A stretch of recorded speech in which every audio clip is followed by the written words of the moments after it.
Hello friends, welcome to secret of சமையல். இன்னைக்கு நம்ம பார்க்க போறது ரொம்ப ரொம்ப ஆரோக்கியமான ஒரு பாவக்காய் பொரியல். ஆனா செம டேஸ்டியா செய்ய போறோம். நாம இன்னைக்கு செய்ய போறது பள்ளிப்பாளையம் பாவக்காய் பொரியல். பள்ளிப்பாளையம் சிக்கன் கேள்விப்பட்டிருப்பீங்க, பள்ளிப்பாளையம் பாவக்காய் கேள்விப்பட்டிருக்கீங்களா? இன்னைக்கு கண்டிப்பா இது மாதிரி செஞ்சு பாருங்க. அதுக்கப்புறம் எப்போதும் பாவக்காய் நீங்க இந்த மாதிரி தான் செய்வீங்க. பாவக்காவோட லேசான ஒரு கசப்பு, தேங்காவோட இனிப்பு, தேங்காய் எண்ணெயோட பிளேவர், வரமிளகாவோட காரம், கேரமலைஸான வெங்காயம் எல்லாம் சேர்ந்து இது ஒரு சூப்பரான காம்பினேஷனா இருக்கும் இந்த பாவக்காய் பொரியல். பாவக்காவோட கசப்பு பிடிக்காதவங்களுக்கு கூட இந்த மாதிரி செஞ்சு கொடுத்தீங்கன்னா கண்டிப்பா பிடிக்கும். வீடியோக்குள்ள போறதுக்கு முன்னாடி நீங்க என்னோட சேனலுக்கு இப்பதான் முதல் முறையா வரீங்கன்னா வீடியோ கீழே இருக்க சப்ஸ்கிரைப் பட்டனை மறக்காம பிரஸ் பண்ணிக்கோங்க. பக்கத்துல இருக்கிற நோட்டிபிகேஷன் பெல்லையும் மறக்காம கிளிக் பண்ணிக்கோங்க. அப்பதான் ஃபியூச்சர் நோட்டிபிகேஷன்ஸ் உங்களுக்கு உடனே வந்து சேரும். சரி வாங்க, இப்போ டிலே பண்ணாம இந்த ஹெல்தியான பள்ளிப்பாளையம் பாவக்காய் பொரியல் எப்படி செய்யலாம்னு பார்க்கலாம்.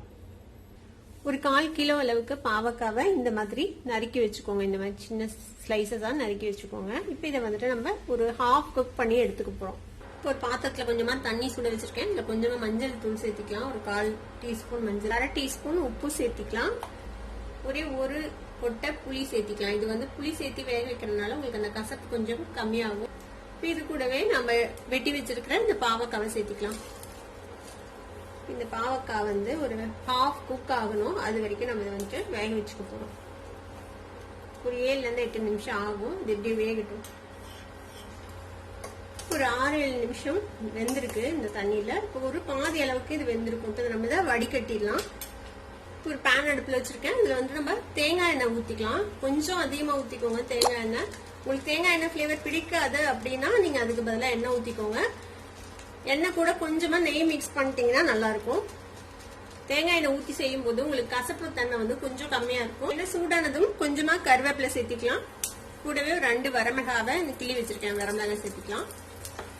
உங்களுக்கு காரம் இன்னும் அதிகமா வேணும் அப்படின்னா இன்னும் நிறைய வரமிளகாய் சேர்த்திக்கலாம். நான் வந்து இதுல கொஞ்சமா சாம்பார் பொடியும் யூஸ் பண்ண போறேன். அதனால 2 வரமிளகாய் மட்டும் சேர்த்துறேன். முடிஞ்சதும் கொஞ்சமா சின்ன வெங்காயத்தை நறுக்கி வச்சிருக்கேன், அந்த வெங்காயத்தை சேர்த்திக்கலாம். சின்ன வெங்காயத்துக்கு பதிலாக பெரிய வெங்காயம் கூட சேர்க்கலாம், அதுவும் நல்லா இருக்கும். இதையும் லைட்டா வதக்கி வச்சுக்கலாம். வெங்காயம் பாத்தீங்கன்னா லேசா செவந்திருக்கு. இந்த ஸ்டேஜ்ல நம்ம வேக வச்சு வச்சிருக்கோம்ல இந்த பாவக்காய் இதுல சேர்த்திக்கலாம்.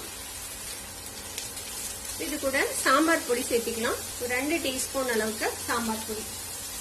வேக வைக்கும் போது கொஞ்சமா உப்பு சேர்த்தணும். இப்போ இன்னும் கொஞ்சம் உப்பு சேர்த்துக்கலாம், டேஸ்ட்டுக்கு தகுந்த அளவுக்கு. நல்லா மிக்ஸ் பண்ணி விட்டு நல்லா ரோஸ்ட் ஆகணும், ரோஸ்ட் ஆகி வதங்கணும். அது வரைக்கும் நம்ம வந்து மீடியம் ஃப்ளேம்ல வச்சு அப்படியே வதக்கிக்க வேண்டியதான். அப்பப்போ கிளறி விடணும். ஒரு 15 to 20 நிமிஷம் ஆகும் இது வந்து நல்லா ஃப்ரை ஆகிறதுக்கு. இப்போ இது இப்படியே மூடி போட்டு மீடியம் ஃப்ளேம்ல வச்சு ஒரு 5 நிமிஷத்துக்கு ஒரு தடவை கிளறி விடுங்க. இது நல்லா ஃப்ரை ஆகி கொஞ்சம் ரோஸ்டடா ஆகணும், அது வரைக்கும் வெயிட் பண்ணலாம். ஒரு 15 நிமிஷம் நல்லா வதங்கிருக்கு. இடையில நல்லா கிளறி விட்டு வேக வச்சிருக்கோம். இப்போ ஓபன் பண்ணி பார்க்கலாம். பாத்தீங்கன்னா தெரியும் நல்லா ரோஸ்ட் ஆயிடுச்சு பாருங்க.